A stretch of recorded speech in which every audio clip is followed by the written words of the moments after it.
ఆంధ్రప్రదేశ్ జీవనాడి కీలక ప్రాజెక్ట్ పోలవరం ఎత్తుపై కేంద్రం కీలక ప్రకటన చేసింది.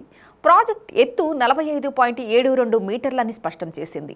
టీడీపీ రాజ్యసభ సభ్యుడు కనకమేడల రవీంద్ర కుమార్ అడిగిన ప్రశ్నకు కేంద్ర మంత్రి బిస్వేశ్వర్ సమాధానమిచ్చారు. 1980 గోదావరి ట్రిబ్యునల్ అవార్డు ప్రకారం పోలవరం రిజర్వాయర్ సామర్థ్యం 45.72 మీటర్లు అని వెల్లడించారు. తొలి దశలో పోలవరం ప్రస్తుతానికి 41.15 మీటర్లకే పరిమితమని గత వారం పోలవరంపై కేంద్రం స్పష్టం చేసింది. తొలి దశలో 41.15 మీటర్ల మేరకే పోలవరంలో నీటిని నిల్వ చేయనున్నట్లు పేర్కొంది. 2017-18 ప్రకారం ప్రాజెక్టు అంచనా వ్యయం 47,725 కోట్లు అని స్పష్టం చేశారు.